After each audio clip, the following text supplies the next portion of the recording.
Kerajaan Sriwijaya atau biasa disebut Srivijaya adalah salah satu kerajaan maritim pertama sebelum berdirinya Indonesia yang berada di wilayah Pulau Sumatera. Nama Sriwijaya berasal dari bahasa Sanskerta berupa Sri yang artinya bercahaya dan Wijaya berarti kemenangan, sehingga dapat diartikan dengan kemenangan yang bercahaya atau gemilang. Tidak banyak yang menerangkan kapan sebenarnya kerajaan ini berdiri. Bukti tertua mengenai keberadaan kerajaan ini berasal dari abad ke-7. Seorang pendeta Tiongkok bernama Yi Xing menulis bahwa ia mengunjungi Sriwijaya pada tahun 671 Masehi. Ia berkata bahwa pusat kerajaan Sriwijaya berada pada kawasan Candi Muara Takus, kalau di peta Indonesia sekarang ini adalah Provinsi Riau. Bukti lain mengenai berdirinya kerajaan Sriwijaya adalah ditemukannya sebuah prasasti peninggalan kerajaan Sriwijaya yang dinamai Kedudukan Bukit. Prasasti ini ditemukan di Palembang yang berusia kira-kira 683 Masehi.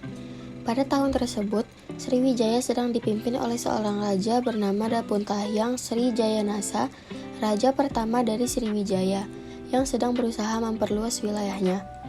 Ia sampai menyiapkan bala tentara sampai 20.000 orang loh. Setelah bertempur di medan perang selama 8 hari, mereka berhasil menaklukkan Jawa.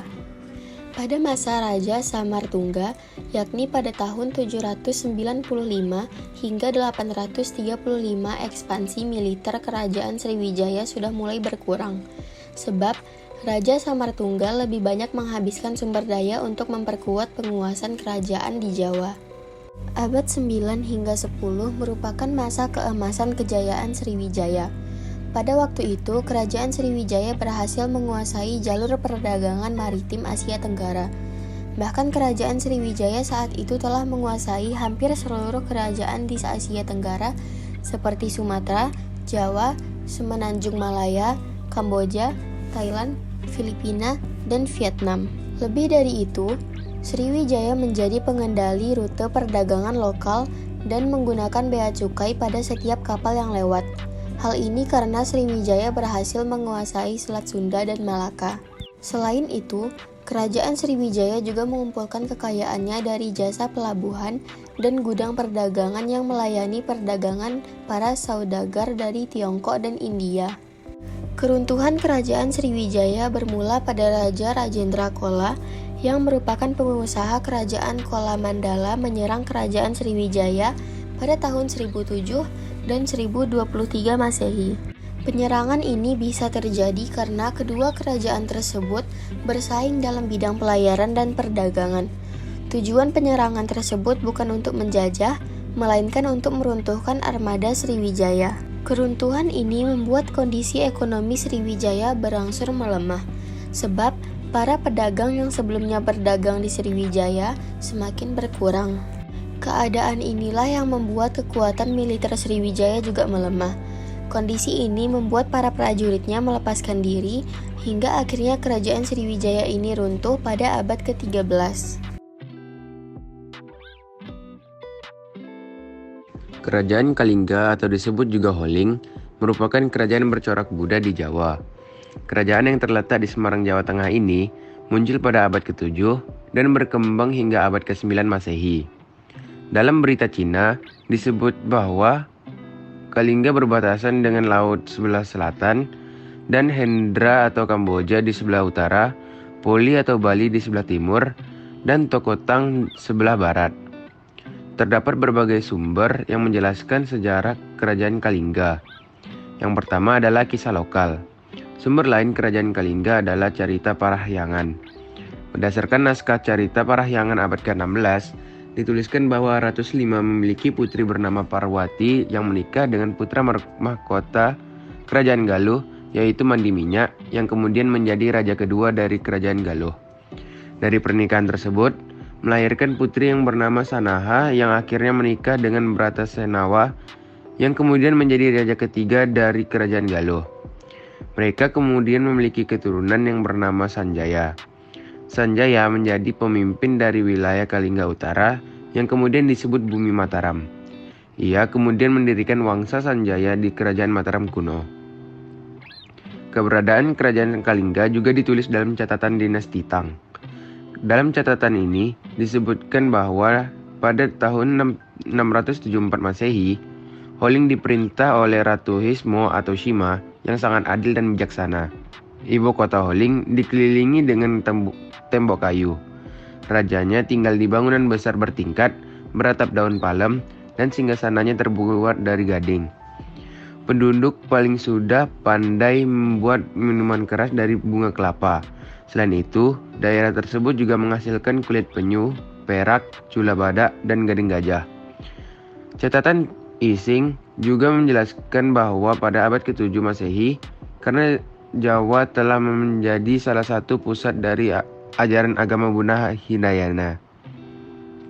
Di kerajaan Holing terdapat pendeta yang berasal dari Cina bernama Hiwening, yang menerjemahkan ajaran agama Buddha ke dalam bahasa Cina.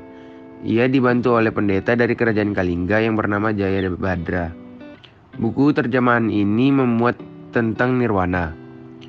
Kehidupan ekonomi rakyat Kalingga bertumbuh pada sektor pertanian. Kerajaan Kalingga juga dikenal sebagai penghasil kulit penyu, emas, perak, cula badak, dan gading gajah untuk dijual. Kerajaan Kalingga mulai menampakkan tanda-tanda kemunduran setelah Ratu Sima membagi Kalingga menjadi dua bagian, yaitu Kalingga Utara dan Kalingga Selatan. Kalingga Selatan yang pada saat itu dipimpin oleh Dewa Singga mendapat serangan dari Kalingga Utara di bawah pimpinan Sanjaya, yang berusaha menaklukkan dan menguasai seluruh wilayah kerajaan Kalingga. Setelah berhasil menguasai kerajaan Kalingga dan membagi kekuasaannya, Sanjaya kemudian mendirikan kerajaan baru. Kerajaan Kalingga benar-benar runtuh setelah pendapat serangan dari kerajaan Sriwijaya yang ingin menguasai seluruh jaringan perdagangan di pesisir pantai utara Jawa.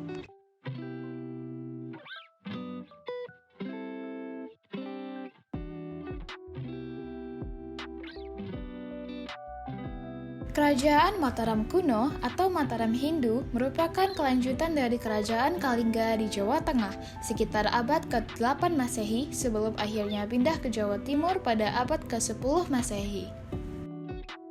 Berdasarkan prasasti Cangkal, disebutkan bahwa Kerajaan Mataram kuno telah berdiri dan berkembang sekitar abad ke-7 Masehi dengan raja pertamanya adalah Raja Sanjaya. Terdapat 3 dinasti yang pernah berkuasa di Kerajaan Mataram kuno, yaitu Wangsa Sanjaya, Wangsa Shailendra, dan Wangsa Isyana. Wangsa Sanjaya didirikan oleh Sanjaya yang memerintah Kerajaan Mataram kuno dari tahun 717 hingga 780 Masehi. Dinasti ini dikenal sebagai penganut aliran Hindu Siwa. Setelah Sanjaya wafat, ia digantikan oleh putranya yang bernama Rakai Panangkaran.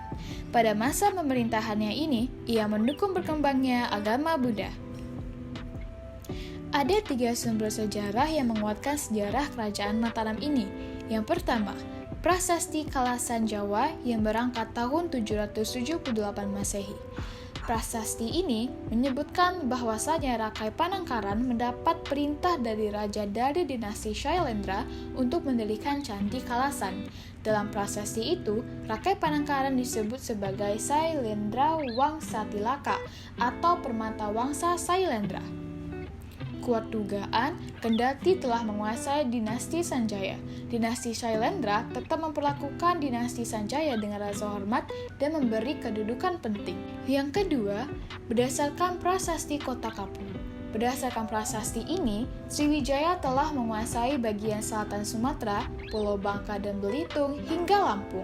Sriwijaya Nasa atau Dapuntahiang telah melancarkan ekspedisi militer untuk menghukum bumi Jawa, karena bumi Jawa tidak mau tunduk pada Sriwijaya. Bumi Jawa dimaksud di sini yakni Kerajaan Tarumanagara. Kemungkinan besar Kerajaan Mataram ikut dikuasai dan menjadikan Rakai Panangkaran sebagai raja bawahan Sriwijaya atau dinasti Shailendra. Yang ketiga, berdasarkan prasasti Mantiasi. Rakai Panangkaran banyak mendirikan candi-candi seperti Candi Sewu, Laosan, dan Kalasan yang bercorak Buddha. Kuat dugaan, Rakai Panangkaran pindah ke agama Buddha ketika Mataram dikuasai dinasti Shailendra.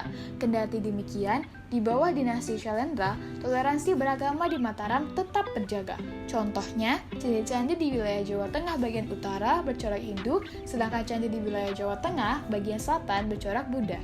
Selain itu, berdasarkan prasasti Kelurah tahun 782 Masehi, sepertinggal Rakai Panangkaran, Mataram diperintah oleh Raja Dharanindra atau Raja Indra yang memerintah pada tahun 782 sampai 812 Masehi dari bangsa Shailendra. Setelah Dharanindra, kekuasaan diwariskan kepada Raja Samarang Rawira.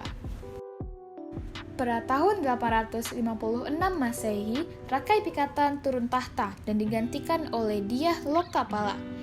Dyah Lokapala kemudian digantikan oleh Dyah Balitung. Pada masa pemerintahan Dyah Balitung ini, bidang politik, ekonomi, agama, dan kebudayaan mengalami kemajuan. Ia juga membangun candi Prambanan yang sangat megah. Raja yang memerintah Mataram kuno selanjutnya adalah Empu Daksa, Dyah Tulodong, kemudian Dyah Wawa. Untuk mempertahankan wilayah kekuasaannya, Mataram kuno menjalin kerjasama dengan kerajaan lain seperti Kerajaan Siam dan India. Selain itu, Mataram kuno juga melakukan perkawinan politik sebagaimana yang terjadi antara Rakai Pikatan dengan Pramodawardhani. Kebudayaan pada masa kerajaan Mataram kuno cukup berkembang. Hal ini dibuktikan dengan banyaknya peninggalan candi dan prasasti, di antaranya yang terkenal adalah Candi Prambanan dan Candi Borobudur.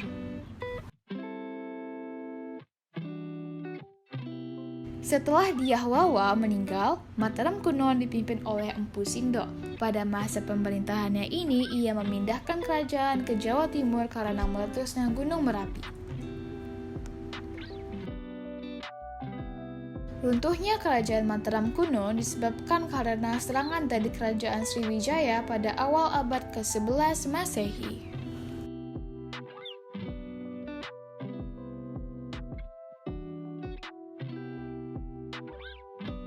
Bersejarah Kerajaan Medang Kamulan adalah Prasasti Paradah dan Prasasti Anjuk Ladang. Ibu kota kerajaan ini yaitu Watugaluh, sekarang sebuah desa dekat Jombang tepi Sungai Berantas. Pada abad 10, kerajaan ini dipindahkan Sri Maharaja Rakai Hino Sri Isana Wikramadaktukdewa alias Empu Sindok ke Jawa Timur karena Gunung Merapi dan konflik perebutan takhta. Empu Sindok naik takhta pada tahun 929 Masehi dan dianggap sebagai pendiri dinasti baru bernama Dinasti Isana, mengikuti nama raja pertamanya. Empu Sindok memerintah bersama permaisurinya. Meskipun menganut Hindu aliran Siwa, ia tetap menaruh toleransi yang besar terhadap agama lain. Medang setelah Empu Sindok adalah Sri Isyana Tunggawijaya, Sri Makutang Wangsardana, Dharma Wangsa, dan Airlangga. Dharma Wangsa pernah menyerang Sriwijaya pada tahun 990 Masehi dan menguasai pesisir pantai Sriwijaya, sehingga hubungan Sriwijaya dengan dunia luar terputus. Pada tahun 1106 Masehi, kerajaan ini mengalami malapetaka ketika pesta pernikahan antara putri Dharma Wangsa dan Airlangga sedang berlangsung. Tiba-tiba kota Watan diserbu Raja Wurawari yang berasal dari Waram, sekutu kerajaan Sriwijaya dalam serangan itu. Hanya Airlangga yang lolos ke hutan pegunungan atau Wanagiri, ditemani pembantu setianya, Empu Narotama. Ia menjalani hidup sebagai petapa. Tidak lama kemudian, Airlangga dinobatkan sebagai raja pada tahun 1109 Masehi dan membangun pusat kerajaan di Kahuripan, Sidoarjo. Namun, wilayah kekuasaannya tidak seluas saat mertuanya berkuasa. Sejak tahun 1205, Airlangga memperluas kekuasaan dan pengaruhnya seiring melemahnya Sriwijaya. Airlangga pun menyusun kekuatan untuk menegakkan kembali kekuasaan Wangsa Isyana atas Pulau Jawa. Pada tahun 1307 Masehi, semua wilayah kerajaan Medang tunduk kepadanya. Selanjutnya, Ia memberi kedudukan kepada orang yang berjasa terhadap kerajaan. Lama pemerintahannya, karya sastra yang berkembang diantaranya Kitab Arjuna Wiwaha yang ditulis Empu Kanva pada tahun 1305 Masehi. Agama yang berkembang pada masa pemerintahan Airlangga adalah agama Hindu beraliran Wisnu. Banyak aliran keagamaan yang berkembang, seperti Hindu aliran Siwa dan Buddha. Belum mengundurkan diri, Airlangga membagi dua kerajaannya kepada dua putranya, yaitu Kerajaan Jenggala kepada Mapanji Garasakan dengan ibu kota Kahuripan, Kerajaan Panjalu atau Kediri kepada Sri Samarawijaya dengan ibu kota Daha. Ia sendiri kemudian menjadi petapa dan mangkat pada tahun 1409 Masehi.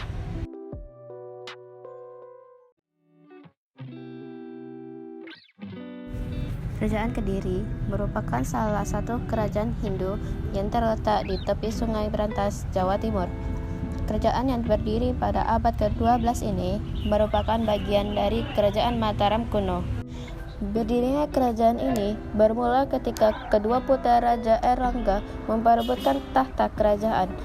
Akhirnya, pada tahun 1042 Masehi, Raja Airlangga membagi kerajaan menjadi dua, yaitu Kerajaan Jenggala yang diberikan pada putranya yang bernama Mapanji Garasakan dan Kerajaan Panjalu atau Kediri yang diberikan pada Si Samarawijaya. Kisah perang saudara ini diabadikan dalam kitab berjudul Bharatayuddha 1157 yang ditulis oleh Empu Seda dan Empu Panulu. Meski wilayah telah dibagi, kedua kerajaan ini selalu berperang untuk menguasai satu sama lain. Akhirnya, kerajaan Kedirilah yang berhasil menguasai seluruh tahta Airlangga dan mulai bangkit pada tahun 1116 Masehi. Pada waktu itu, tahta Kediri dipegang oleh Raja Bhameswara yang memerintah hingga tahun 1134 Masehi. Pengganti Raja Bhameswara adalah Raja Jayabaya yang memerintah hingga tahun 1159 Masehi. Raja Kediri selanjutnya adalah Raja Kameswara. Ia memerintah tahun 1182 Masehi hingga 1185 Masehi. Pada masa pemerintahannya ini, seni sastra berkembang pesat. Setelah Kameswara mangkat, penggantinya adalah Raja Kertajaya. Ia adalah raja terakhir Kerajaan Kediri yang memerintah hingga tahun 1222 Masehi. Kerajaan Kediri mencapai puncak kejayaan pada masa pemerintahan Raja Jayabaya. Tidak hanya di Pulau Jawa, pengaruh kerajaan ini juga sampai ke hingga Sumatera. Runtuhnya kerajaan ini bermula karena adanya konflik antara Kertajaya dengan para Brahmana. Kertajaya dianggap melanggar agama karena menganggap dirinya sebagai dewa. Para Brahmana kemudian meminta bantuan Ken Arok untuk menyerang kerajaan itu diri. Karena serangan ini, maka runtuhlah kekuasaan kerajaan Kediri.